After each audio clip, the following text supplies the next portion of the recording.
మహాదేవుడు, మన రక్షకుడు, మనందరి ఆత్మల కన్నతండ్రి అయిన దేవుడు, మహిమలో ఉన్న మహారాజు, సకల యుగాలలో దేవుడుగా ఉండి సకల యుగాలలో ఎప్పటికప్పుడు ఆయన తీర్పులు భూమి అందంతటా తీర్పు తీరుస్తూ యథార్థవంతుడుగా, పరిశుద్ధుడుగా, మచ్చలేని వాడుగా ఉన్న మన అందరి కన్నతండ్రి అయిన దేవునికి మనందరి తరపున యేసుక్రీస్తు నామములో కృతజ్ఞతాస్తుతులు చెల్లిస్తున్నాను. ప్రార్థన చేసి వాక్యాన్ని ధ్యానిద్దాం. మత్తు గురించి లేదా రకరకాల పిచ్చి వాటి గురించి మనం ఆలోచిస్తూ ఉన్నాం. అందులో భాగంగా ఈరోజు మరొక మత్తు గురించి ఆలోచిద్దాం. ప్రార్థన. క్రీస్తు యేసునందు మమ్ములను అత్యధికంగా ప్రేమించి క్రీస్తు యేసునే మా కొరకు బలిగా అర్పించిన మా పరలోకపు తండ్రి, మీ అనాది సంకల్పం ప్రకారంగా యావత్ భూమి మీద కాపురం ఉండటానికి ఒకరి నుండి ప్రతి జాతి మనుషులను పుట్టిస్తూ ఈ తరములో మా తండ్రుల గర్భాల్లో నుంచి తల్లిలోనికి ప్రవేశింపచేసి భూమి మీద మాకు బ్రతుకునిచ్చి ఈ క్షణం వరకు మేము బ్రతికి మిమ్మల్ని స్తుతించి ఆరాధించటానికి మీరిచ్చిన ఈ శ్రేష్టమైన సమయాన్ని బట్టి స్తోత్రములు. జనన మరణాలు మీ చేతిలోనే ఉన్నాయి. బ్రతుకును మాత్రం మాకు అప్పగించారు. మంచి చెడులు మా ముందు పెట్టి మంచినే స్వీకరించమని మాకు హెచ్చరిక చేసి మమ్మల్ని ఓర్చుకుంటూ మీరు చూపిస్తున్న సహనాన్ని బట్టి స్తోత్రాలు. నిజంగా తండ్రి, మీలో ఉన్న ఆ గొప్ప గుణమే సహనం, దీర్ఘశాంతం. అది లేకపోతే ఈరోజు భూమి మీద ఉన్న కృత్యములన్నీ కాలిపోయాయి. కాబట్టి మీ సహనాన్ని, మీ ఓర్పును మాలో ఉంచుకొని మేము కూడా మీ ఓర్పును ప్రజల్లో కనపరిచి మిమ్మల్ని ప్రకటింపచేసే విధంగా మా ప్రవర్తనను సరిచేసుకోవటానికి మీరు ఇచ్చిన హెచ్చరిక మాటలను బట్టి స్తోత్రాలు.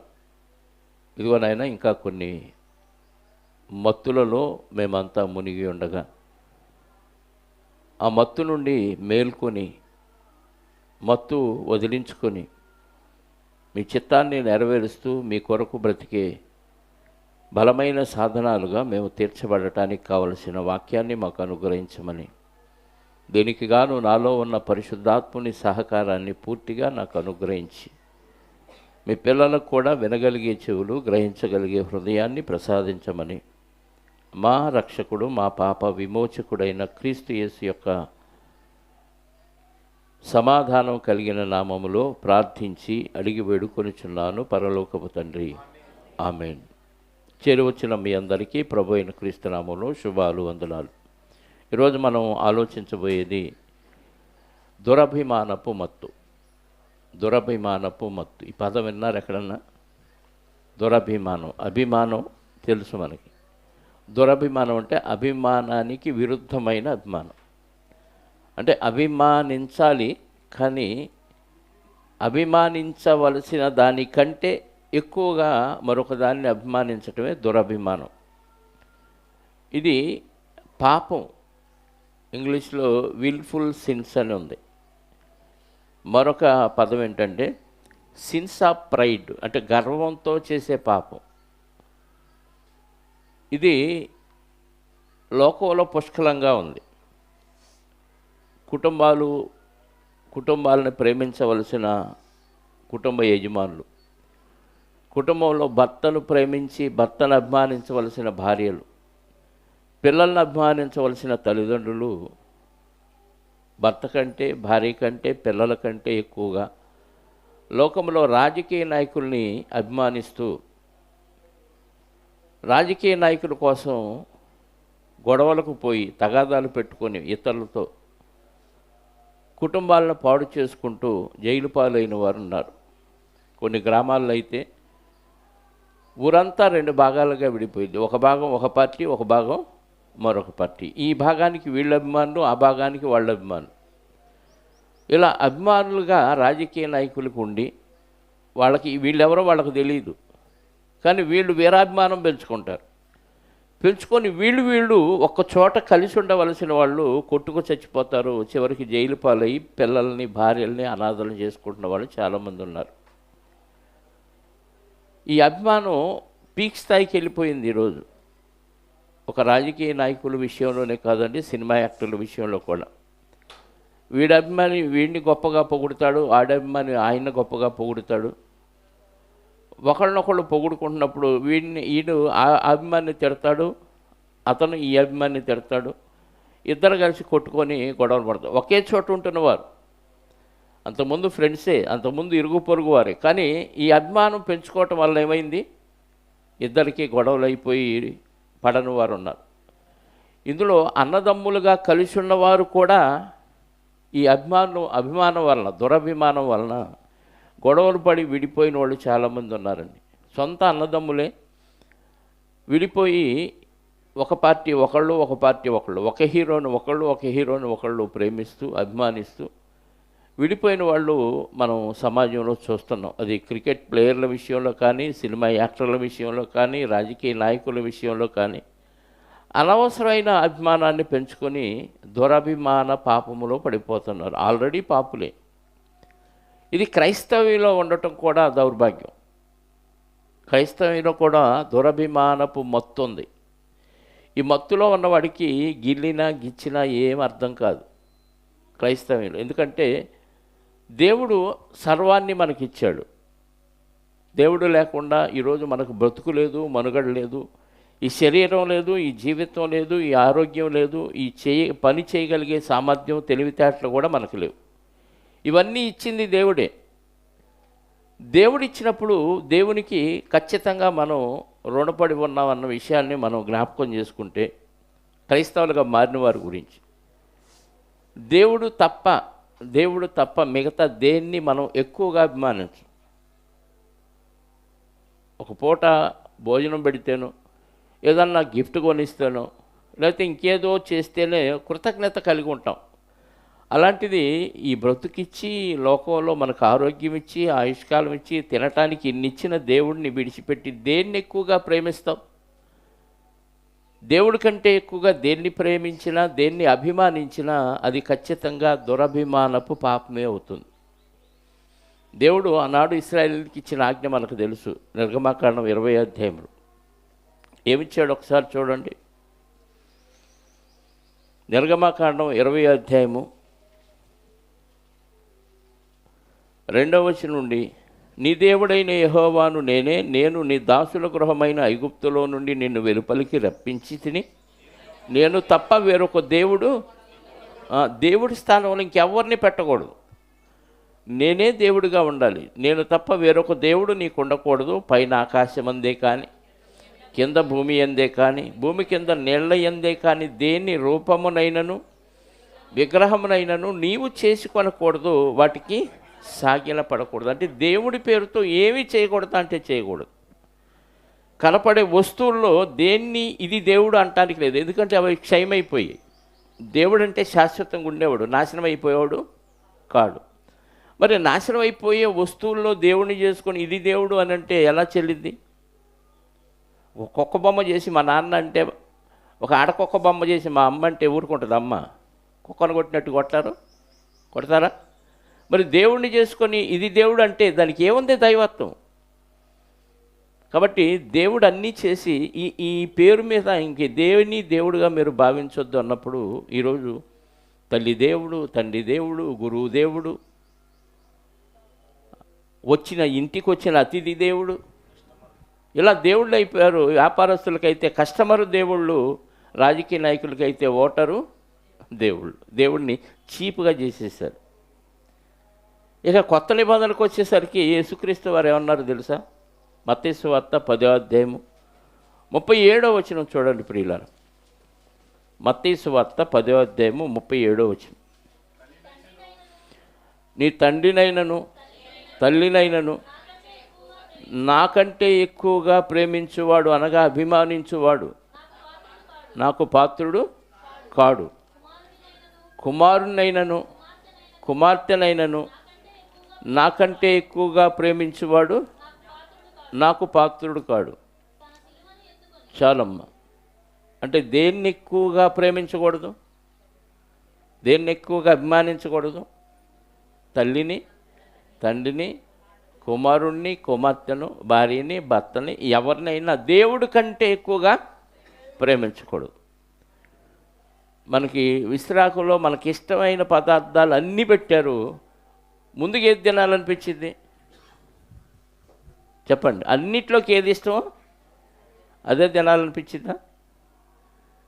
అలాగే లోకంలో చాలా ఉన్నాయి, వీటిలో భార్య, భర్త, పిల్లలు, తల్లిదండ్రులు, అన్నదమ్ములు, అక్క చెల్లెళ్ళు, ఆస్తి, ఇవన్నీ ఉన్నాయి. వీటన్నిటిలోకి ఏది ముఖ్యం నీకంటే?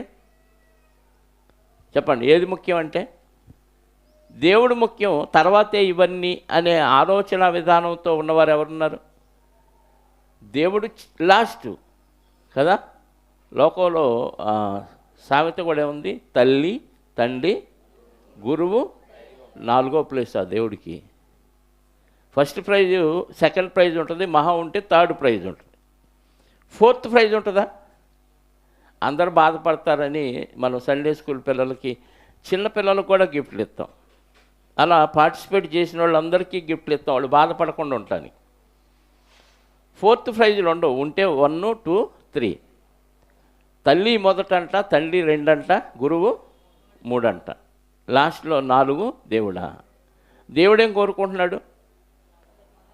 మొదటి స్థానం నాకు ఇవ్వమంటున్నాడు. నేను తప్ప వేరొక దేవుడు మీకు ఉండకూడదు. యేసుక్రీస్తు వారు ఏమంటున్నాడు? నా నిమిత్తం అంటే ఫస్ట్ ప్రయారిటీ దేవుడికి ఇవ్వాలి, తర్వాతే దేనికైనా ఇవ్వాలి. ఇప్పుడు దేవుడికి ఇవ్వకుండా ఫస్ట్ ప్రయారిటీ ఎవరికి ఇస్తున్నాం అనేది మనకు తెలుసు. అంటే ఇది అందరికీ ఈ మత్తులో ఉన్నారా లేదా? దేవుడికి ప్రాధాన్యత ఇస్తే, దేవుడి మీద నీకు అభిమానం ఉంటే, అభిమాన సంఘాల వాళ్ళు ఏం చేస్తున్నారు? రాజకీయ నాయకుల మీద అభిమానం ఉంటే నాలుగు కోసుకుంటున్నారు, అవసరమైతే గుండు కొట్టించుకుంటున్నారు, అవసరమైతే కిరసనాలు పోసుకొని నా హీరో కోసం నేను ఆత్మాహుతి చేసుకుంటానంటున్నాడు. వాడు చస్తానికైనా చంపడానికైనా వెనుకట్ల, అంత వీరాభిమానం. వాడు ఏమి ఇచ్చాడు వీడికంటే? ఏమి వీడు రూపాయి కూడా వీడు. ఇతను ఎవరో వాడికి తెలియదు. ఆ అభిమాని గురించి ఆ రాజకీయ నాయకుడికి కానీ ఆ సినిమా యాక్టర్కి కానీ తెలియదు. ఆ తెర మీద బొమ్మ చూస్తాడు, హీరోలాగా వీడు కాలు రగరేస్తాడు, వాడి గురించి వీరాభిమానం పెంచుకుంటాడు. ఇది దురభిమానం, మంచి అభిమానం కాదు ఇది. మంచి అభిమానం అంటే నీకు ఉపయోగపడాలి, నువ్వు అతనికి ఉపయోగపడాలి. దురభిమానం అంటే అనవసరమైనది కెలుక్కోవటమే.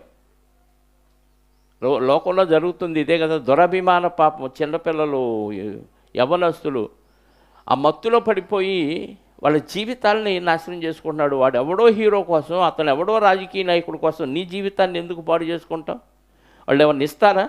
చస్తే ఆ జెండా ఏదో గప్పేస్తారు నీ మీద, అంతే. ఈ దగ్గరలో ఉన్న ఆ పార్టీకి సంబంధించిన వారిని పంపించి ఇది పార్టీ కోసం ఇదేదో చేశాడు కదా అని ఆ జెండా కప్పుతారు తప్ప నీకు రూపాయి ఉపయోగం లేదు, నీ భార్య పిల్లలకు వాళ్ళ వలన ఏ ప్రయోజనం ఉండదు. కానీ ఇది క్రైస్తవ్యంలో కూడా దేవుని కంటే ఎక్కువగా మనం దేన్ని ప్రేమించినా దాన్ని ఏమంటారు అంటే దురభిమానపు పాపం అంటారు. ఇది దాదాపుగా అందరు చేస్తున్నది. పాత నిబంధనలో ఒక ఆయన ఉన్నాడు, న్యాయాధిపతుల కాలంలో ఏలీ గారు. ఆయన గురించి దేవుడు చెప్పిన ఒక మాటను మనం బైబిల్లో చూడగలిగితే, సమూయేలు మొదటి గ్రంథము 2వ అధ్యాయము, సమూయేలు మొదటి గ్రంథము 2వ అధ్యాయము 27వ వచనం నుండి చూద్దాం ప్రియులారా. అంతటా దైవజనుడు ఒకడు ఏలీ యొద్దకు వచ్చి ఇట్లా, నేను యెహోవా నిన్ను గూర్చి సెలవిచ్చినదేమనగా, నీ పితరుల ఇంటివారు ఐగుప్తు దేశమందు ఫరో ఇంటిలో ఉండగా నేను వారికి ప్రత్యక్షమైతిని. ఫ్లాష్ బ్యాక్ చెప్తున్నాడు ఏలీ గారికి దేవుడు ప్రవక్త ద్వారా. అతడు నా ముందర ఏఫోదును ధరించి నా బలిపీఠం మీద అర్పణమును ధూపమును అర్పించుటకై నాకు యాజకుడగునట్లు ఇశ్రాయేలు గోత్రములలో నుండి నేను అతన్ని ఏర్పరచుకుంటుని. ఎవరిని? లేవి అనే 12 గోత్రాల్లో లేవి గోత్రాన్ని ఆ బాలిసలుగా ఉన్నప్పుడు నేను ఏర్పాటు చేసుకున్నాను. దేవుని దగ్గర బలిపీఠం దగ్గర ధూపం వేయటానికి, ఇవన్నీ అర్పించటానికి. ఇశ్రాయేలు అర్పించిన హోమ వస్తువులన్నిటినీ నీ పితరుని ఇంటి వారికి ఇచ్చితిని. వాళ్ళు ఇచ్చిన ఆ దశంభాగాలు ఇవన్నీ నీ పితరుల ఇంటి వారికి ఇచ్చాను, అంటే లేవీలకి ఇచ్చాను. దేవుడు ఏర్పాటు చేసింది అది ప్లాను. నా నివాస స్థలము నాకు ఒక నిర్ణయించిన బలి నైవేద్యమును మీరేలా తృణీకరించుచున్నారు? మిమ్మను కొవ్వపెట్టుటకై నా జనులకు ఇశ్రాయేలు చేయు నైవేద్యములలో శ్రేష్ఠ భాగములను పట్టుకొనుచు నాకంటే నీ కుమారులను నీవు గొప్ప చేయుచున్నావు. నాకంటే, దేవుడి కంటే ఏలీ గారు ఏం చేశాడు అంటే ఆయన కొడుకులను గొప్ప చేశాడంట. శ్రేష్ఠ భాగాలు దేవుడికి ఇవ్వాలి, శ్రేష్ఠ భాగాలు వీళ్ళు లాగేసుకుంటున్నారు.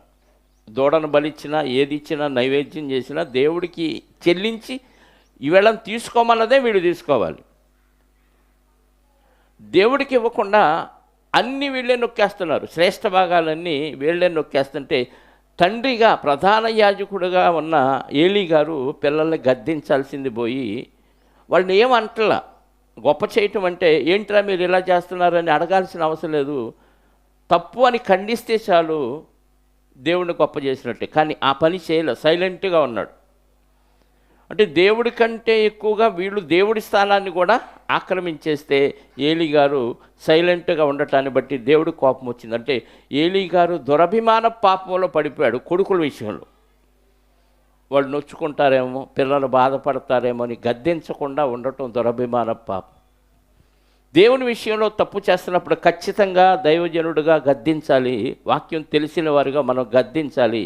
మనం అలాంటి తప్పు చేయకుండా ముందు మనల్ని మనం సరిచేసుకుని గద్దించాలి. గద్దించకపోతే ఖచ్చితంగా దేవుడు ఏలీ గారి కుటుంబానికి ఏ శిక్ష వేశాడో ఆ శిక్ష మనకు వచ్చేస్తుంది.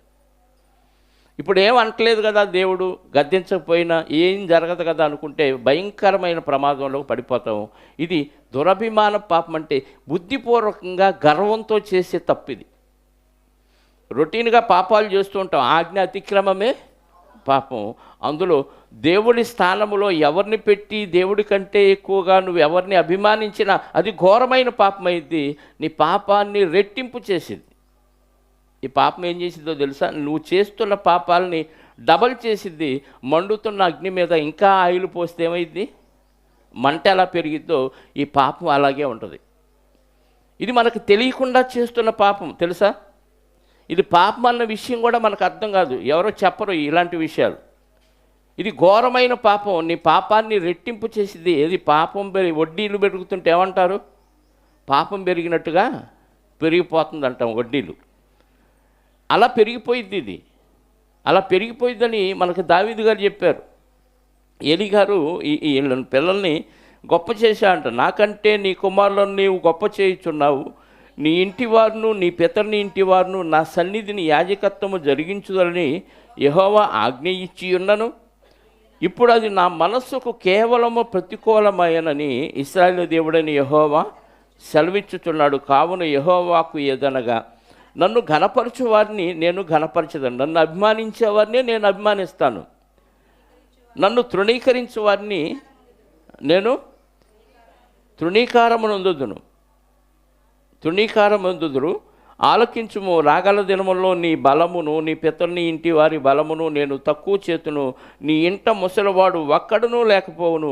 అందరూ వృద్ధాప్యం రాకముందే యవనంలోనే చచ్చిపోతారని శాపం ఇచ్చాడు.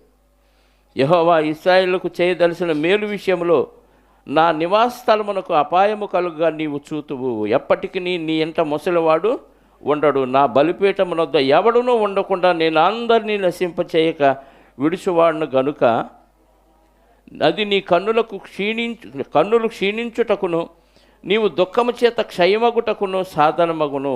నీ సంతానపు వారందరూ వయఃకాలమందు మరణమవుదురు. అందరూ చచ్చిపోతారు, మొత్తాన్ని చంపేస్తానన్నాడు. ఏం చేశాడు?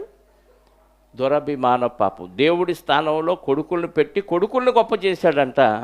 ఇది దురభిమాన పాపం. నీ వంశం నిర్మూలం అయిపోద్ది. ఇంకా యాజకుడు ఎవడు నీ వంశంలోంచి రాడు అని చెప్పించేశాడు. మన వంశాలు కూడా ఇలాగైపోతాయేమో దురభిమాన పాపంలో పడితే. దేవుడి కంటే ఎక్కువగా నువ్వు దేన్ని ప్రేమించినా దేన్ని అభిమానించినా అది దురభిమాన పాపం అవుతుంది. ఏలీ గారు తన కొడుకుల్ని గొప్ప చేయాల్సిన దేవుడిని స్థానంలో కొడుకును పెట్టి గద్దించకపోవటం భయంకరమైన దురభిమాన పాపమైంది.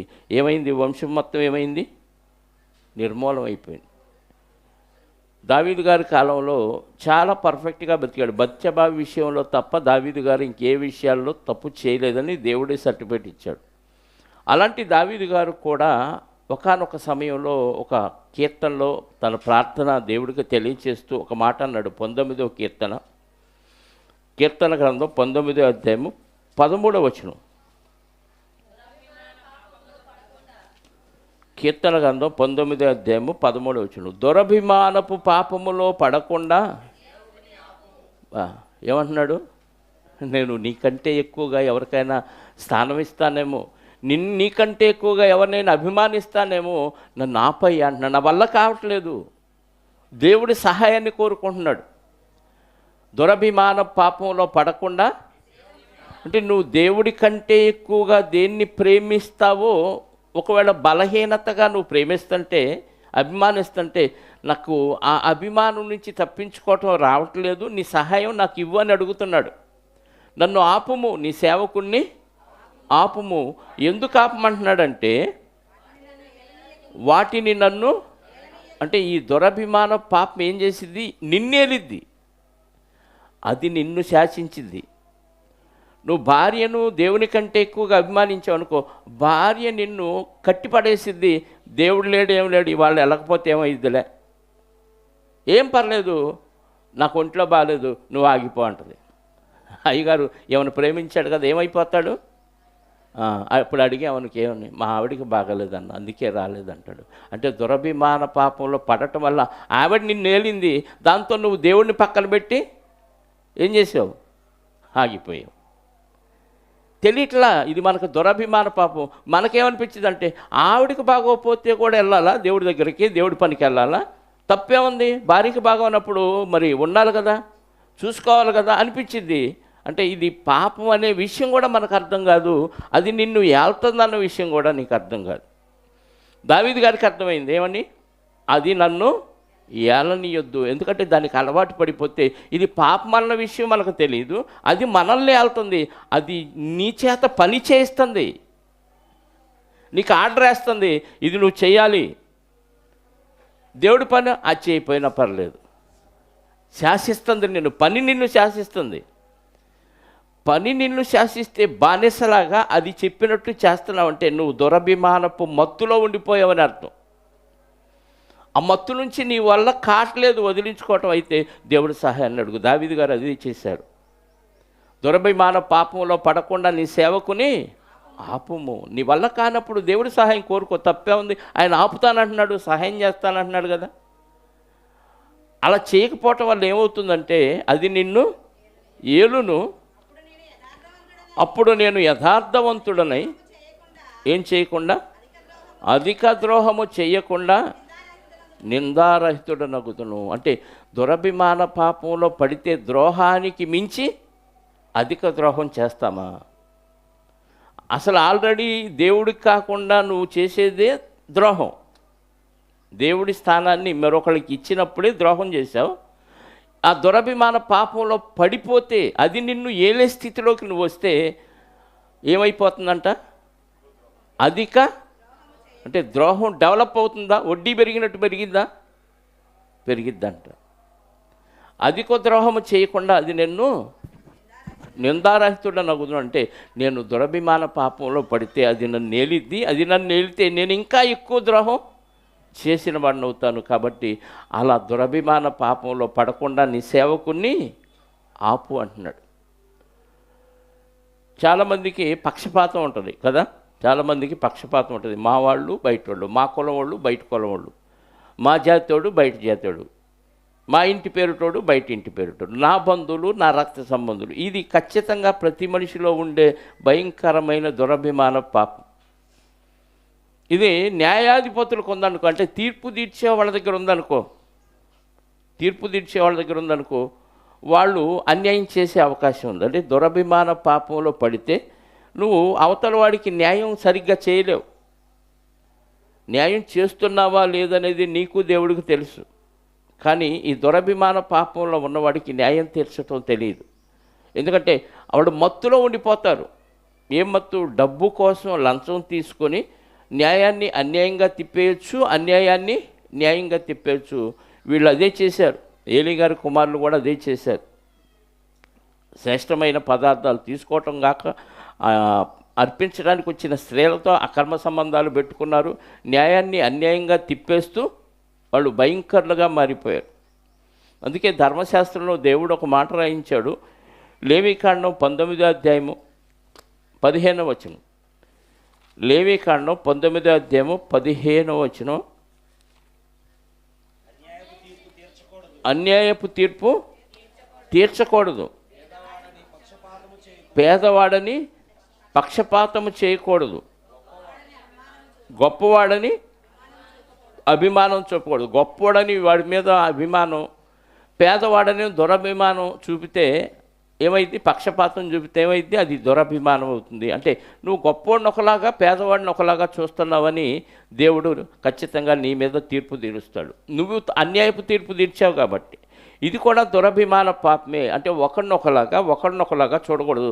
సంఘంలో అందరూ సమానమే. ఈ ఆత్మీయ కుటుంబంలో అందరూ సమానంగా ఉండాలి. అది దేవుని చిత్తం. గొప్పోడు అవ్వచ్చు, బయట ఉద్యోగంలో వ్యాపారంలో గొప్పోడు అవ్వచ్చు, కానీ ఇక్కడ అందరూ సమానమే, సహోదరులు అంతే. కానీ తప్పు జరిగినప్పుడు తప్పును తప్పుగా ఖండించాలి. ఈడు గొప్పోడు కదా, ఈడు తప్పు చేసినా ఒప్పుగా రుజువు చేద్దాం, ఆడు తప్పు చేయకపోయినా పేదవాడిని తప్పు వాడి మీద మోపి వాడిని శిక్షిద్దామనే ధోరణిలో తీర్పు తీరిస్తే అదేమైందంటే దురభిమాన పాపమైంది. అందుకే ఆజ్ఞల్లో ఏం చెప్పాడు? చదవండి అది మళ్ళీ.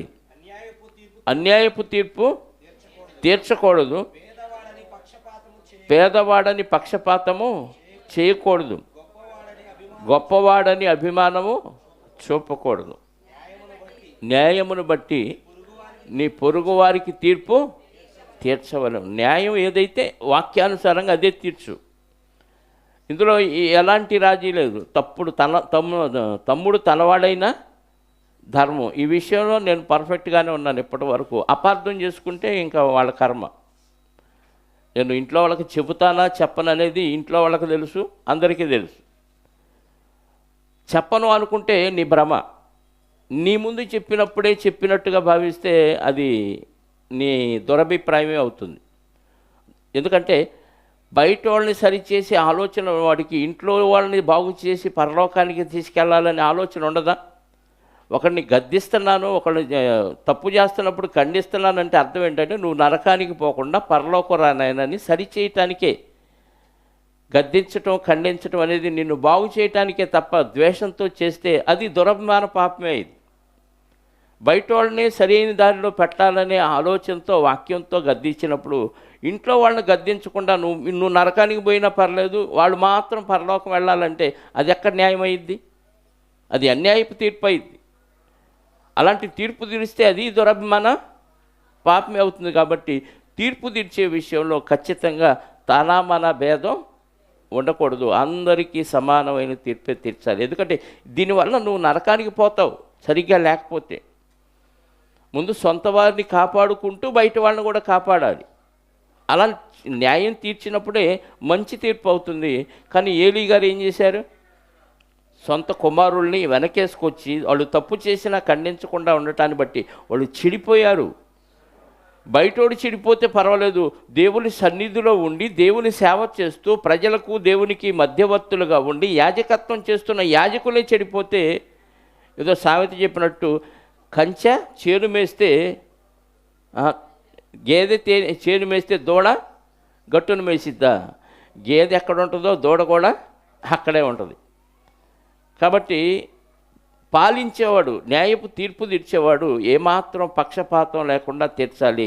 ఒకవేళ తీర్చావు, అన్యాయపు తీర్పు తీర్చావంటే వాళ్ళని నువ్వు ఎక్కువగా ప్రేమించావు, అది దురభిమానపు పాపం. ఆ మత్తులో ఉంటే నీకేం అర్థం కాదు. అందులోంచి బయటికి రావాలంటే ఖచ్చితంగా దేవుని సహాయాన్నే మనం కోరుకోవాల్సిందే. అంతకుమించి వేరే దారి మనకు లేదు. అలాగే మరొక యాకోబు పత్రికలో కూడా కొత్త నిబంధనలో దానికి ఎగ్జాంపుల్గా ఒక ఉదాహరణ చెప్పాడు. 2వ అధ్యాయము యాకోబు పత్రిక 1వ వచనం నుండి చదవండి. యాకోబు పత్రిక 2వ అధ్యాయం 1 నుంచి. నా సహోదరులారా, మహిమా స్వరూపియగు మన ప్రభు అయిన యేసుక్రీస్తును గూర్చిన విశ్వాస విషయంలో మోమాటము గలవారై, విశ్వాస విషయంలో ఏమాత్రం మోమాటం లేదు. నేను పచ్చిగా ఖచ్చితంగా చెబుతాడు, అందుకే నా జోలికి ఎవరు రారు. అబ్బో ఆయన మోమాటం లేకుండా చెబుతాడు. మరీ ఇంత పచ్చిగా చెబితే ఎలా బతుకుతామంటారు? బతకాలి, చచ్చినా బతకాలంటే ఖచ్చితంగా మోమాటం లేకుండా ఉండాల్సిందే. ఇది నచ్చదు, కొంతమంది దువ్వుతారు కదా, మరి అలా చెబితే ఎలాండి, ఇలా చెబితే ఎలాండి అంటే ఉన్నదే దాన్ని మచ్చిపూసి మారేడుగా చేసి చెప్పటం నాకేమో రావట్లేదు, రాదు కూడా. ఒక్కొక్కరికి ఒక్కొక్క బాణీ ఇచ్చాడు దేవుడు, ఒక్కొక్క స్టైల్ అంటారు దాన్ని ఇంగ్లీష్లో. తెలుగులో ఏమంటారు? వారి యొక్క వైఖరి. తెలుగులో వైఖరి, ఇంగ్లీష్లో స్టైల్ అంటే మళ్ళీ వేరే విధంగా వెళ్ళిపోద్ది. వైఖరే బాగుంది కదా. అది ఒక్కొక్కరికి ఒక్కొక్క వైఖరి. బాప్తీసు ఇచ్చి యోహాను గారి వైఖరి వేరు, యేసుక్రీస్తు వారి వైఖరి వేరు, పౌలు గారి వైఖరి వేరు, పేతురు యోహాను గారి వైఖరి వేరు. ఒక్కొక్కరికి ఒక్కొక్క వైఖరి. కాబట్టి వాక్యం విషయంలో ఏమాత్రం మోమాటం గలవారై ఉండకుడి. విశ్వాస విషయంలో ఏలయనగా బంగారు ఉంగరం పెట్టుకొని ప్రశస్త వస్త్రములు ధరించుకొని ఒకడు మీ సమాజంలోనికి వచ్చినప్పుడు మరి ఒకడు మురికి బట్టలతో కట్టుకొని దరిద్రుడును లోపలికి వచ్చిన యెడల మీరు ప్రశస్త వస్త్రములు ధరించుకొని వారిని చూసి సన్మానించి నీవిక్కడ మంచి స్థలమందు కూర్చుండమని చెప్పి ఆ దరిద్రునితో నీవెక్కడ నిలువుము, లేక ఇక్కడ నా పాదపీఠము దిగువన కూర్చుండమని చెప్పిన యెడల మీ మనస్సులో భేదములు పెట్టుకొని మీరు దురాలోచనతో విమర్శ చేసిన రగుదురు కాదా? అంటే ఏం చేస్తున్నావు? గొప్పోడు వస్తేనే మంచి ఇస్త్రీ బట్టలేసి గౌళ్ళుగా ధరించుకొని వస్తే నన్ను అక్కడ కాదు ఇక్కడ కూర్చో అని ఇక్కడ కూర్చోబెట్టి, వాడు మురికి బట్టలతో వచ్చిన వాడినే ఎక్కడ కూర్చో నా కాళ్ళ దగ్గర అని అలా చెప్తే మనం ఏం చేసినట్టు? అంటే ధనవంతుడి మీద మనం అభిమానం పెంచుకున్నాం, అది దురభిమాన పాపం. పేదవాడు కదా వీడు తక్కువవాడని వీడి మీద అభిమానమే పెంచుకోవాలా, ఇది భయంకరమైన పాపం. అంటే గొప్పోడు వచ్చినా పేదవాడు వచ్చినా అందరూ సమానమే, ఎవడు ఎక్కువ కాదు ఎవరు తక్కువ కాదు. ఎవరు ఎక్కువ తక్కువ అనేది వాళ్ళ క్రియలను బట్టి దేవుడు ఇస్తాడు ప్రతిఫలం, అది వేరే విషయం. కానీ సమాజంలో, సంఘంలో, క్రైస్తవ సంఘంలో అందరూ సమానమే. గొప్పోడిని ఒకలాగా చూసి పేదవాడిని ఒకలాగా చూసి న్యాయం తీరిస్తే అది దురభిమానపు పాపం అవుతుంది. అలాంటి పాపం చేస్తే పాపం పెంచుకున్న వాళ్ళం అవుతామో తుంచుకున్న వాళ్ళం అవుతామో? అధిక ద్రోహము కలగకుండా నన్ను కాపాడమని దావీదు గారు ఎందుకు చెప్పారంటే దురభిమాన పాపం చేయటం వలన పాపాన్ని రెట్టింపు చేసుకున్న వాళ్ళం అవుతామంట. అందుకే అందరినీ సమానంగా చూడాలి అని పాత నిబంధనలో చెప్పాడు తీర్పు విషయంలో. కొత్త నిబంధనలో కూడా ఏం చెప్పాడు? అలాంటి వాడిని ఇలాంటి వాడిని ఇద్దరిని సమానంగా చూడాలి తప్ప ఒకడిని గొప్పగానో గొప్పోడిని పేదవాడిని తక్కువగాను చూసేవాడు ఖచ్చితమైన దైవజనుడు కాడు. వాడు అధిక ద్రోహం చేసిన వాడు అవుతాడు, అంటే దురభిమాన పాపంలో పడినవాడు అవుతాడు అనేది మనకు అర్థమవుతుంది. 6వ వచనం కూడా చదువుదాం. 5 నా ప్రియ సహోదరులారా ఆలకించుడి, ఈ లోకములో దరిద్రులైన వారిని విశ్వాసమందు భాగ్యవంతులుగాను తన్ను ప్రేమించు వారికి తాను వాగ్దానం చేసిన రాజ్యమునకు వారసులుగాను ఉండుటకు దేవుడు ఏర్పరచుకోలేదా? దరిద్రుల్ని గొప్పోడుగా చేయటానికి ఏర్పాటు చేసుకున్నాడంట దేవుడు. అయితే మీరు దరిద్రులను అవమానపరుచుదురు, ధనవంతులు మీ మీద కఠినముగా అధికారము చూపుదురు, మిమ్మల్ని న్యాయసభలకు ఈడ్చుకొని పోవారు. హేరే, ధనవంతులు నీకు డబ్బిచ్చి నిన్ను ఆదరించి ఏదేదో చేసి చివరికి నిన్ను నరకానికి పంపించేది వాళ్ళే. వాళ్ళని ఏం చేస్తాం? గొప్ప చేస్తాం. అది దురభిమానపు పాపం అవుతుంది అని చెప్తున్నాడు. అలాగే మోషే గారు అరణ్యములో ఇశ్రాయేలుని నడిపిస్తున్న కాలములో కొంతమంది వ్యక్తులు మోషే గారికి వ్యతిరేకంగా వాళ్ళు నిలబడ్డారు. ఏంటి, నువ్వేనా నాయకుడివి, నిన్నేనా దేవుడు ఎన్నుకుంది, ఇప్పుడు ఈ సమాజంలో అందరూ పరిశుద్ధులే, దేవుడు ఎవరికి ఏ స్థాయి ఇస్తే ఆ స్థాయిలో వాళ్ళు ఖచ్చితంగా పనిచేయాలి. దేవుడి ఏర్పాటు ప్రకారంగా మనం పనిచేయాలి. దేవుడి ఏర్పాటు మించి నీకు ఆ సామర్థ్యం లేకపోయినా ఎక్స్ట్రాలు చేసామనుకోండి, దేవుడు ఏం చేస్తాడు? వాళ్ళని నెర్రె విడిచి భూమి మింగేసేటట్టు చేశాడు. ఒకసారి ఆ సందర్భాన్ని మనం బైబిల్లో చూడగలిగితే సంఖ్యాకాండం 16వ అధ్యాయము ఒకసారి చూద్దాం. సంఖ్యాకాండం 16వ అధ్యాయం మొదటి నుంచి.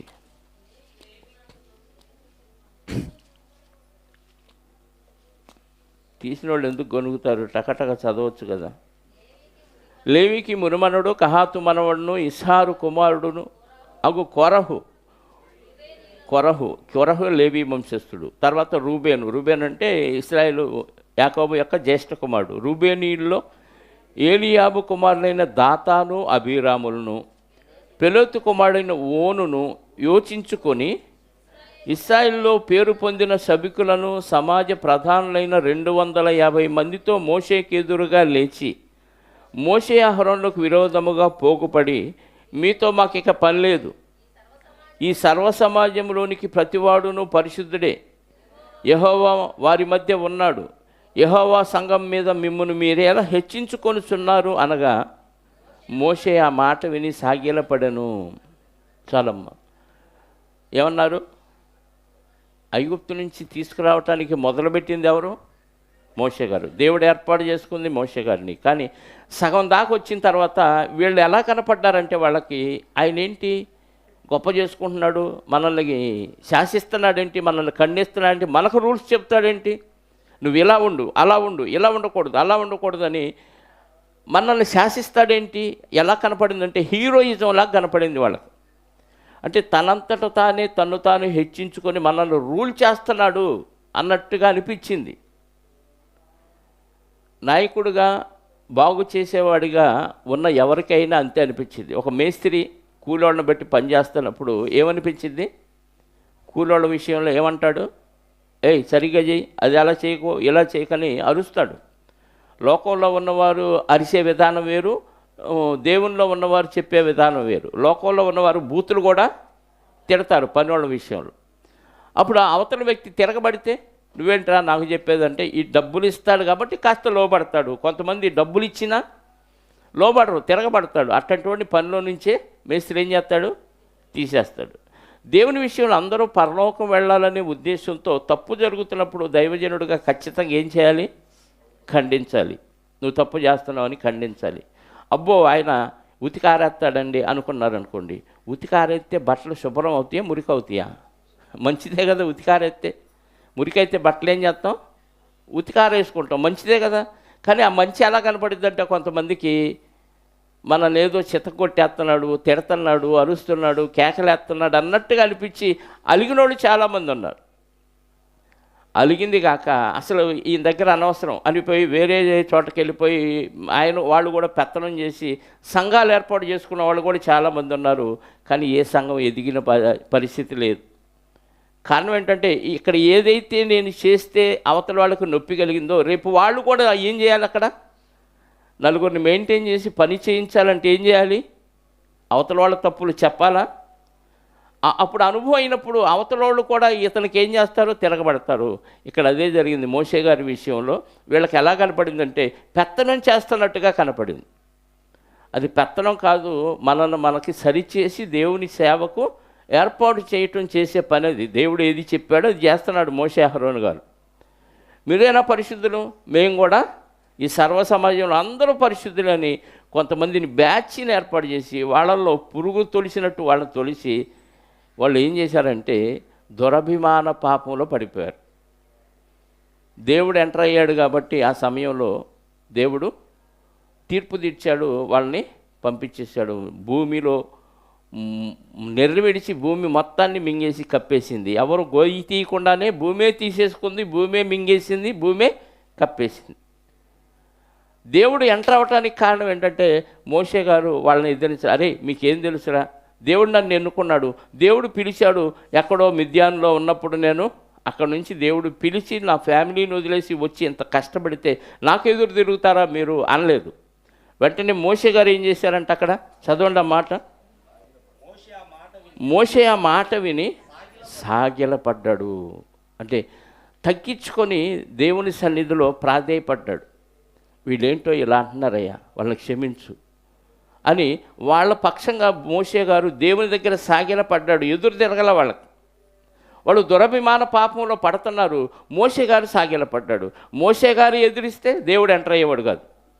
మోషే గారు సాగిల పట్టడం వల్ల ఏమైపోయింది, దేవుడు ఎంటర్ అయిపోయి అసలు రేపు మీరందరూ నా సన్నిధికి రండి, ఎవడు దేవుని బిడ్డో ఎవడు బయటోడో, ఎవరిని దేవుడు ఏర్పాటు చేసుకున్నాడో ఎవరిని ఏర్పాటు చేసుకోలేదో నేనే తెలుస్తానని దేవుని సన్నిధికి దోపార్తులు తీసుకొని రండి అని పిలిస్తే వెళ్ళిపోతే మొత్తం ఏమైపోయారు, నాశనం అయిపోయారు. ప్రియుల, ఇది దురభిమాన పాపం. దేవుడు ఎవరికి ఏది ఇస్తే ఆ పని ఖచ్చితంగా నువ్వు నిర్వహించు, నిస్వార్థంతో చెయ్యంతే. అందులో స్వార్థం ఏమాత్రం ఉందా, చెప్పుడు మాటలు వినో లేకపోతే నీలో పుట్టిన ఒక పుండును బట్టో స్వార్థం ఉందనుకోండి, నువ్వే నాశనం అయిపోతావు. నీ వలన నీ కుటుంబం నాశనం అయిపోతుంది. ఈ కొరహు కుటుంబం, దాతాను, అభిరాములు, ఈ ఫ్యామిలీస్ ఏమైపోయినాయి, కుటుంబాలు నాశనం అయిపోయే పరిస్థితి వాళ్ళు తెచ్చుకున్నారు కేవలం దురభిమానపు పాపం వల్ల. ఈరోజు క్రైస్తవ సమాజంలో ఇలాంటి వాళ్ళు చాలామంది ఉన్నారు. పెత్తనాల కోసం, అధికారం కోసం. పోనీ అధికారం తీసుకొని ఏం చేయాలి అని కొత్త నిబంధనలో చదివితే ఏం చెప్తుంది, లోకంలో అధికారులు పెత్తనం చేస్తారు, దీనిలో అధికారులు ఏం చేయాలి, పరిచారం చేయాలి అన్నిటికీ. అది చేయరు, మళ్ళీ అది వల్ల కాదు. నువ్వు ప్రతి పనిలో నీ చెయ్యి ఉండాలి, ప్రతి పనిలో నీ కష్టం ఉండాలి. ఇది చేయకుండా పెత్తనం చేయటానికే నేను ఉంటాను, అధికారం చలాయించడానికే ఉంటానంటే ఇది లోకంలో ఉన్న నీతి. ఇక్కడ నీతి అది కాదు. ఎలాంటి పెత్తనం చేస్తే ఇది దురభిమాన పాపం అవుతుంది, దానివల్ల నీకు నీ కుటుంబానికి శాపం అవుతుంది. ఇలాంటి దురభిమాన పాపం క్రైస్తవులుగా మనం చేయకూడదు ప్రియులారా. ఇక కొరింథీ సంఘానికి వచ్చేసరికి మొదటి అధ్యాయము, కొరింథీలకు రాసిన మొదటి పత్రికలో ఇక్కడ కొంతమంది పార్టీలు విభజించుకున్నారు. లోకంలో రాజకీయ నాయకులను విభజించుకున్నట్టు, సినిమా యాక్టర్లను విభజించుకున్నట్టు క్రైస్తవ్యంలో కొంతమంది ఫ్యాన్స్ అయిపోయారు. కొరింథీలకు రాసిన మొదటి పత్రిక మొదటి అధ్యాయము 10వ వచనం నుండి చదవండి ప్రియులారా. సహోదరులారా, మీరందరూ ఏకభావంతో మాట్లాడవలనని. క్రైస్తవ్యంలో కక్షలేంటి? కక్ష ఎందుకు వచ్చింది? లోకంలో కక్షలు ఎందుకు వస్తాయండి చెప్పండి? కుళ్ళు వలన కక్ష. అవతలోడు బాగుపడుతుంటే చూసి ఓర్చుకోలేక కక్ష వచ్చింది. నువ్వు చేసే పనికి నాకు నచ్చలేదు అనుకో, కక్ష వచ్చింది. కానీ క్రైస్తవులు ఎలా ఉండాలి? మొదటి వర్తమానంలో విన్నాం కదా, క్షమించుకుంటూ దీర్ఘశాంతం చూచి ఓర్చుకుంటే కక్షలో కార్పణ్యాలు ఉండవు. ఈ లోకం తీరు కక్షలు ఉంటాం. మరి క్రైస్తవ్యంలో కక్షలు ఏంటంటే వీళ్ళు వాక్యానుసారంగా బతకకపోగా బతికే వాళ్ళని చూసి కక్ష పెట్టుకుంటారు. అసలు ఇది సాతానుగాడి ఆలోచన కదా. సాతానుగాడికి అవకాశం ఇస్తే, వాడిని ఎంటర్ చేస్తే లోకాన్ని తీసుకొచ్చి సంఘంలో మిక్స్ చేస్తాడు. మిక్స్డ్ ఫ్రూట్ జామ్ అయిపోద్ది సంఘం. ఈరోజు లోకంలో ఉన్న పద్ధతులన్నీ సంఘంలోకి వచ్చి క్లబ్బుల్లో జరిగినట్టు, పబ్బుల్లో జరిగినట్టు, సినిమాల్లో డ్యాన్సులు వేసినట్టుగా డ్యాన్సులు వేస్తూ దేవుని పాటలను కూడా సినిమా పాటలుగా మలచి పాడుతున్నారు. కంపైపోయింది క్రైస్తవ్యం. కక్షలు ఎందుకు ఉన్నాయంటే, ఇదిగో ఒకళ్ళంటే ఒకళ్ళకి పట్టలేదు. కేవలం అధికార దాహంతో కక్ష రావచ్చు, పెత్తనం కోసం కక్ష రావచ్చు, ఎదుటోడు ఎదుగుతుంటే చూసి ఓర్చుకోలేక కక్షలు పెంచుకోవచ్చు.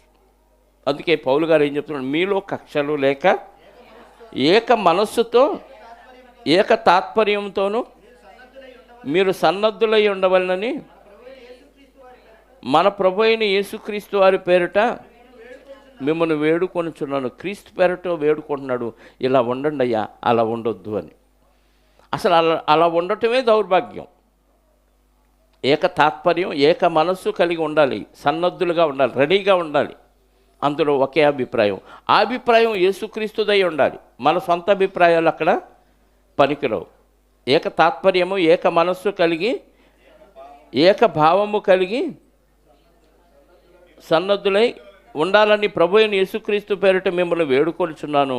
నా సహోదరుల, మీలో కలహములు కలవని మిమ్మల్ని గూర్చి కక్షలు ఉన్నాయి. కక్షల వలన ఏమొచ్చింది? కలహం వచ్చింది, గొడవలు. ఎందుకు వస్తాయి గొడవలు చెప్పాలి? గొడవలు ఎందుకు వస్తాయి? రాసుకుంటున్నప్పుడు పెన్ను పోయి పక్క వాళ్ళకి తగిలి గీత పడింది అనుకో, నా బట్టల మీద గీస్తావా అని గొడవ పెట్టుకుంటే ఏముంది? చిరిగిపోయే బట్టలు, చీకిపోయే బట్టలు 2 ఏళ్ళు 3 ఏళ్ళు ధరించినాక దేనికి పనికిరాని బట్టల సంగతి. ఒంటికే గాయమైంది అనుకోండి, ఒళ్ళు ఉంటుందా శాశ్వతంగా? ఉండదు. దీని గురించి గొడవ పెట్టుకుంటే పొరపాటును తగిలితే కావాలని కొట్టింది, కావాలని గిచ్చింది, కావాలని గీచింది, కుళ్ళుబొద్ది అనుకున్నాం అనుకో, ఏమైంది? కక్షలు వస్తాయి, కార్పణ్యాలు వస్తాయి, గొడవలు అయిపోతాయి.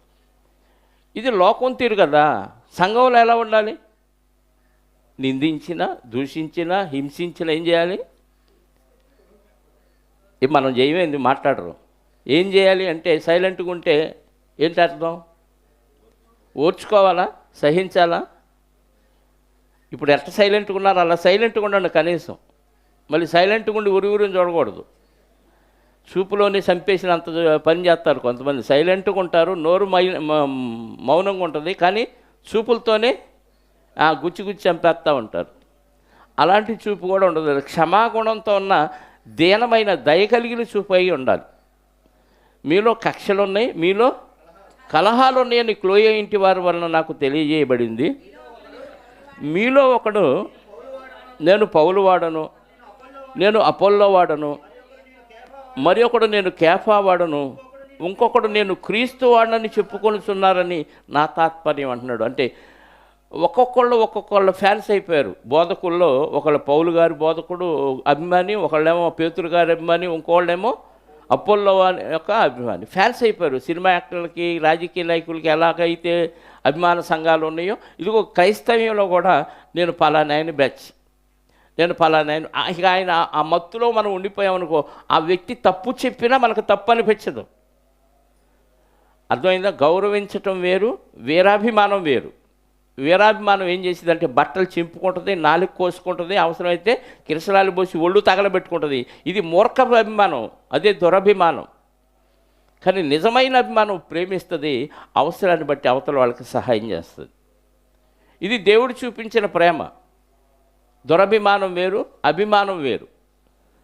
ఎదుటి మనిషిని గౌరవించాలి, సాధ్యమైతే అందరితో సమాధానంగా ఉండమని వాక్యం చెప్తుంది. కానీ కొంతమందితో సమాధానంగా ఉండి కొంతమందితో విరోధం ఉంటే ఇది దురభిమాన పాపం. కొంతమందితో విరోధంగా ఎందుకున్నామంటే నేను అభిమానించేవాడిని ఆయన అభిమానించడం.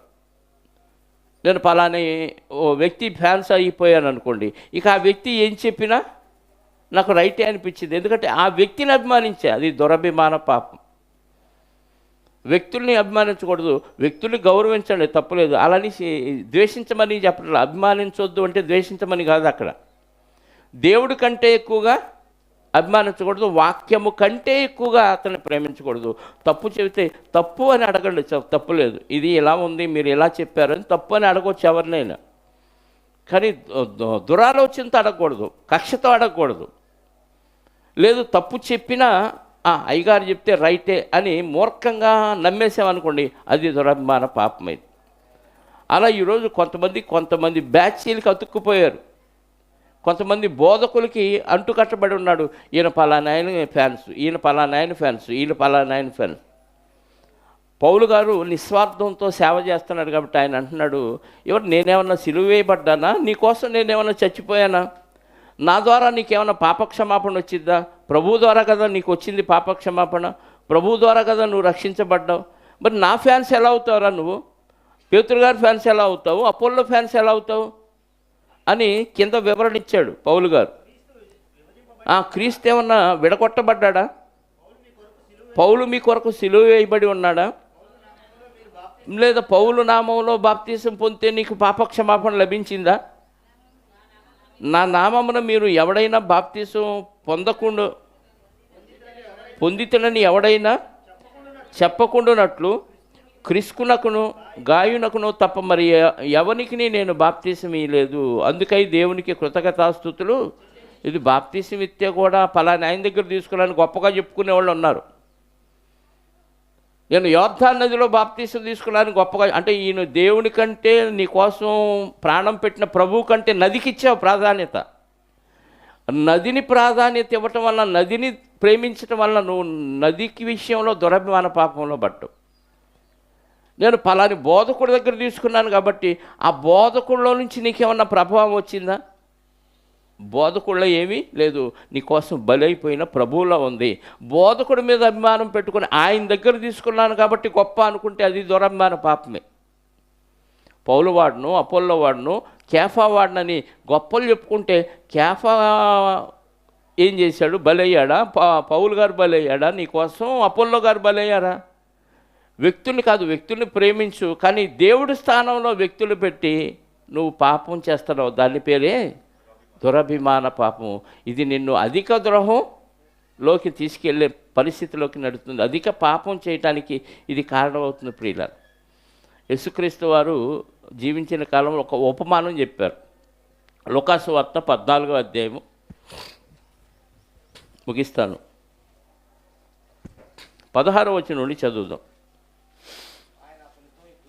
లూకాసు వార్త 14వ అధ్యాయము 16వ వచనం నుండి. ఆయన ఒకనితో ఇట్లా నేను,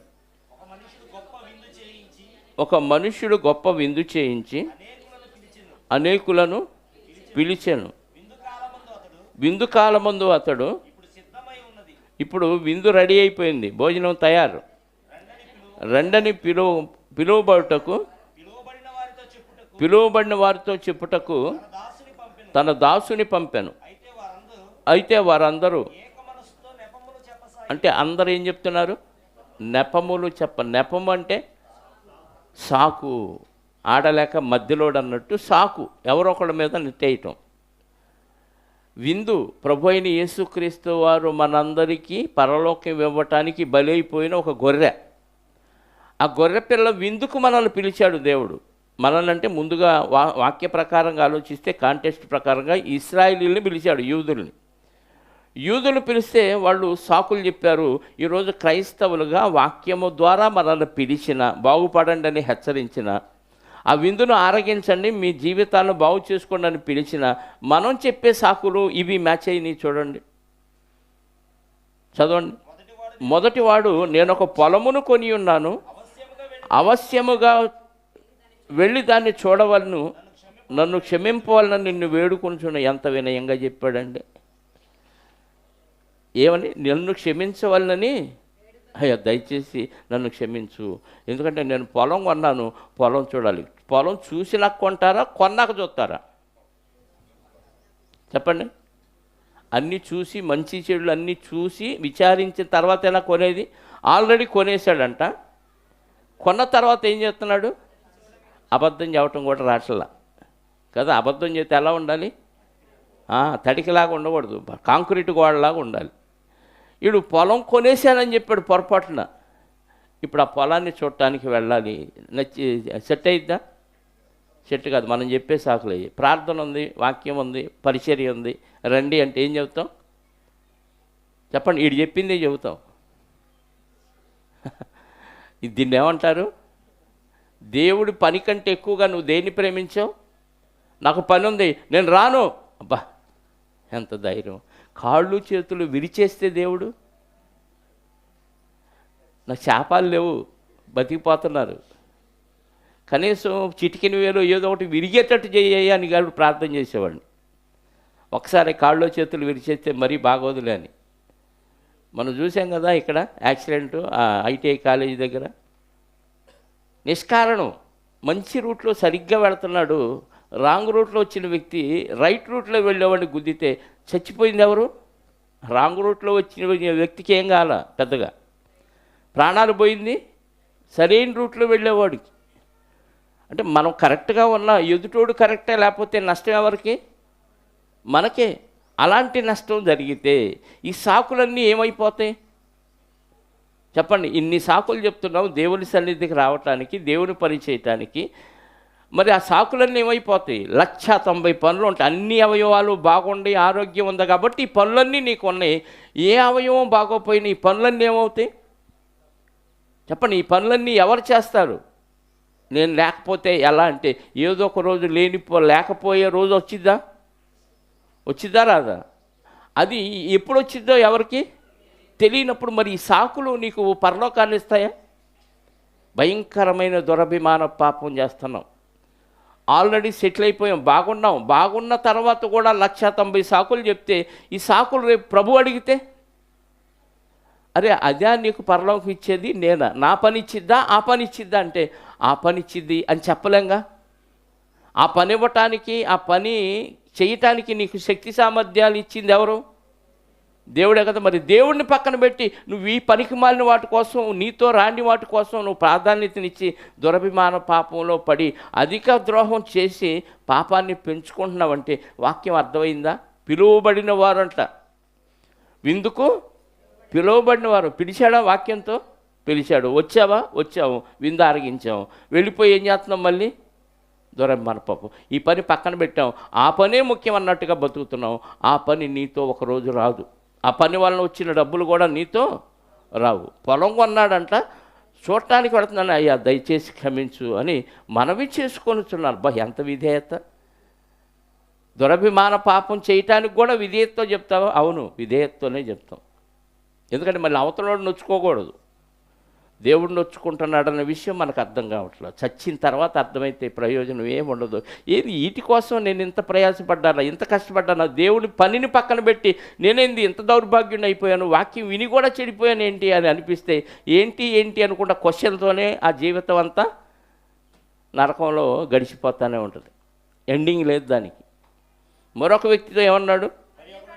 మరి ఒకడు ఎన్ని అంటే 10 ఎడ్లు కొన్నాడు, వాటిని పరీక్షింపబెడుచున్నాడు. ఈడంతే చెప్పాడు పొరపాట్లు. పరీక్షించి నాకు ఎడ్లు కొంటాడా? కొన్న తర్వాత పరీక్షిస్తాడా? ఇప్పుడు కొన్న తర్వాత ఎడ్లను పరీక్షించడానికి వెళ్తున్నాడు. ఇప్పుడు ఈ పరీక్షలో నచ్చలేదనుకో, అమ్మేస్తావు. మళ్ళీ ఆల్రెడీ కొనుక్కున్నావు, చెడ్డయి అమ్మాడు అనేదో మాయ మాటలు చెప్పి నువ్వు కొనేసావు. కొన్న తర్వాత వెళ్ళి పరీక్షిస్తే ఉపయోగం ఉంది? అవి పనికి మళ్ళీ అనుకో, దేనికి పనికిరాని అనుకో, నువ్వు లాసేగా, నీకు నష్టమేగా. లోకంలో మనం చేసే వ్యాపారం అంతా ఇలాగే ఉంటుంది. దేవుడిని పక్కన పెట్టి నువ్వు ఏ పని చేసినా ఎదుగు బొదుగు ఉండదు, ఫలితం శూన్యం. ఒకవేళ లాభాలు వచ్చినా ఇవి ఇక్కడ వరకే నీకు పరిమితం, తర్వాత ఇటు రావు. దురభిమాన పాపం, దేవుడి కంటే ఎక్కువగా నువ్వు దేనికి ప్రాధాన్యత ఇచ్చిన భయంకరమైన దురభిమానపు మత్తులో ఉన్నావు. ఈ మత్తు నుండి మేల్కొనటానికి దేవుడి సహాయం కోరుకో. విడిపించడానికి ఖచ్చితంగా దేవుణ్ణి అడుగు. దావీదు గారు అడిగాడు కదా, దురభిమాన పాపంలో పడకుండా నీ సేవకుణ్ణి ఆపు అని ఆయన బతిలో అడిగితేనే దేవుడు ఆపాడు. కాబట్టి ఆయన అంతటితో ఆగిపోయాడు. మరొక వ్యక్తి ఏం చెప్తున్నాడు? మరి ఒకడు, నేను ఒక స్త్రీని వివాహం చేసుకొని ఉన్నాను, అందుచేత భార్యను సుఖపెట్టాలయ్యా, నేను రాలేను. కొత్త నిబంధనలు, పాత నిబంధనలో వివాహం చేసుకున్న వ్యక్తి కొన్ని నెలలు భార్యతో ఉండాలి, అతని యుద్ధంలోకి పంపించొద్దని రూల్ ఉంది పాత నిబంధనలో. కొత్త నిబంధనలో తండ్రి చనిపోతేనే ఏమన్నాడు? వాళ్ళు చూసుకుంటారు, నువ్వు వచ్చి నా పని చేయి, నన్ను వెంబడించంటే. ఇంతకంటే కొత్తగా పెళ్ళయింది ప్రభా, కొన్ని రోజులు నన్ను వదిలిపెట్టి అన్నాడు అనుకో, ఏమంటాడు? నువ్వు భార్య అనే దురభిమానపు మత్తులో పడ్డావునైనా అందులో నుంచి విడిపించుకో అని చెప్తాడు. దురభిమాన పాపంలో పడకుండా నీ సేవకుని ఆపు అంటున్నాడు దావీదు గారు. ఎన్ని సాకులు చెప్పారో చూడండి. వివాహము చేసుకొని ఉంచున్నాను, నేను ఒక స్త్రీని వివాహము చేసుకొని కొన్నాను కనుక అందుచేత నేను రాలేను. అప్పుడు ఆయన దాసుల్ని పిలిచి, వీళ్ళు రారా బాబు, పిలవబడిన వీళ్ళు వేస్ట్, ఇంకెవరైనా ఉన్నారేమో బయట, వాళ్ళని పిలుచుకురాని, ముళ్ళకంపల్లో ఉన్న వాళ్ళని, పేదల్ని, అంగబీహీల్ని, కుంటోళ్ళని, గుడ్డోళ్ళని, వాళ్ళందరినీ మీరు విందు రెడీగా ఉంది, వేస్ట్ అయిపోద్ది. పిలవబడిన కార్డు ఇచ్చి బొట్టు కాటుకు పెట్టి పిలిచిన వాళ్ళేమో ఇదిగో ఇలాంటి దురభిమాన పాపంలో పడి సాకులు చెప్తున్నారు, బయట ఎవరన్నా ఉన్నారేమో పిలవండి. అందుకే అప్పుడప్పుడు బయట పబ్లిక్ మీటింగ్లు, ఎందుకంటే ఇలాంటి కుంటోళ్ళు, గుడ్డోళ్ళు, అంగవిహీనులు ఎవడన్నా దొరుకుతాడేమోనని ట్రై చేస్తాం. సంఘంలో ఉన్న వాళ్ళేమో ఇదిగో ఇలాంటి సాకులు చెప్తే బయట వాళ్ళని ట్రై చేయాలి. వాళ్ళు వచ్చినా ఇంకా ఖాళీ ఉందని మళ్ళీ కొంతమందిని పిలిచాడు. ఎవరిని పిలిచాడు? ఆ ఇంటి యజమానుడు కోపపడి, నువ్వు పట్టణపు వీధుల్లోనికి, సందుల్లోనికి వెళ్ళి బేదలను, అంగహీనులను, కుంటివారిని, గుడ్డివారిని ఇక్కడికి తోడుకొని రమ్మని దాసులతో చెప్పాను. అంతట దాసుడు, ప్రభువా నీవు ఆజ్ఞాపించినట్టు చేసేది కానీ ఇంకా చోటు ఉన్నదని చెప్పాను. అందుకు యజమానుడు, నా ఇల్లు నిండినట్లు నీవు రాజమార్గములోనికి కంచెల్లోనికి వెళ్ళి లోపలి వచ్చుటకు అక్కడి వారికి బలవంతము చేయము. ఏలయనగా పిలువబడిన ఆ మనుషుల్లో ఒక్కడును నా విందు రుచి చూడడని మీతో చెప్పుచున్నాను. ఇంకెవరిని పడితే వాళ్ళని పిలిచేయ అంటే బయటికి వెళ్ళి సువార్త ప్రకటిస్తే ఎప్పుడో ఎవరో ఒకరు దొరుకుతారేమో. కుంటోళ్ళు, గుడ్డోళ్ళు, నిజంగా కుంటోళ్ళు గుడ్డోళ్ళు కాదు, దేవుని కోసం నడవని వారు, దేవుని వాక్యం చూడని వారు, దేవుని వాక్యం వినని వారు. ఏమండి, ఇలాంటి వాళ్ళు లోకంలో ఉన్నారు. వాళ్ళనన్నా పిలిస్తే వాళ్ళైనా యథార్థంగా ఆరాధిస్తారేమో. ఎవరో ఎప్పుడో ఒకళ్ళు దొరుకుతారు. సంఘంలో పిలువబడిన వారు ఇదిగో ఇలాంటి సాకులు చెప్తూ దురభిమాన పాపంలో పడిపోతున్నారు ప్రియులారు. ఇది భయంకరమైన మత్తు. ఇది పాపం అన్న విషయం కూడా మనకు అర్థం కాకుండా మనల్ని మత్తులో ముంచేసి నరకానికి తీసుకెళ్లే భయంకరమైన పాపం, మన పాపాన్ని రెట్టింపు చేసే భయంకరమైన పాపం. కాబట్టి ఈ దురభిమాన పాపంలో ఎవరైనా ఉంటే ఈరోజే ఇప్పుడే ప్రభు అయిన యేసుక్రీస్తు ద్వారా దేవుడిని వేడుకొని ఇందులో నుంచి నన్ను విడిపించు, నన్ను ఆపు అని దావీదు గారు చేసిన ప్రార్థన చేసి ఇందులో నుంచి బయటికి రావడానికి ప్రయత్నించాలని ప్రేమతో మనవి చేస్తూ ఈ మాటను ముగిస్తున్నాను. ప్రార్థన చేసుకుందాం. సకల ఆశీర్వచన స్తోత్రములకు కారణభూతుడైన మా కన్న తండ్రి, సకలము మీరై ఉన్నారు, సకలము మీవై ఉన్నాయి. మేము కూడా మీ సొత్తు. ఒకప్పుడు మీ సొత్తుగా ఉన్న మేము సాతాను సొత్తుగా మారిపోయినప్పుడు మీ కుమారుడైన క్రీస్తు రక్తంతో, విలువైన రక్తంతో మమ్మల్ని కొని తిరిగి మీ సొత్తుగా మమ్మల్ని తీర్చుకున్న విధానాన్ని బట్టి స్తోత్రాలు. మీకంటే ఎక్కువగా ఎవరిని మేము ప్రేమించకూడదు. అలాగే మీ కుమారుడు కూడా తెలియచేశాడు, నా నిమిత్తము మీరు అన్నదమ్ములనైనను, అక్క చెల్లెళ్ళనైనను, తల్లిదండ్రులనైనను, భార్యనైనను ఎవరినైనా విడిచిపెడితే నూరంతల ఫలాన్ని ఇక్కడ నిత్య జీవాన్ని పొందుతారని, నాకంటే ఎక్కువగా దేన్ని మీరు అభిమానించినా అది దురభిమాన పాపమని తెలియచేశారు నాయన. ఇదిగో నాయన, సాకులు చెప్పిన వారిగా మేము చెప్పకుండా, అలాంటి దురభిమాన పాపంలో మేము పడకుండా మీ సేవకులైన మమ్మల్ని ఆపమని కోరుకుంటున్నాం. ఇప్పటి వరకు చేసిన దురభిమాన పాపాలు క్షమించి అందులో నుంచి మమ్మల్ని విడిపించి ఇక నుంచి మీ పనికి పాత్రులుగా, సేవకులుగా మా మిగిలిన జీవితకాలాన్ని మీ కొరకు సమర్పించే సమర్పణ నిర్ణయాన్ని తీసుకొని ఇక్కడి నుంచి బయటికి వెళ్ళే ఆలోచన మీ పిల్లల్లో కలిగించండి. వచ్చిన బిడ్డలందరిని బట్టి స్తోత్రాలు. ఇదిగోనైనా వచ్చిన వారిలో ఎవరెవరికి ఎలాంటి అవసరాలు ఉన్నాయో మీకు తెలుసు. అది ఎలాంటి సమస్య అయినా మీకు అసాధ్యమైంది ఏదీ లేదు కనుక సమస్తం మీకు సాధ్యము కనుక ప్రతి అవసరత మీ చిత్తమైతే తీర్చండి.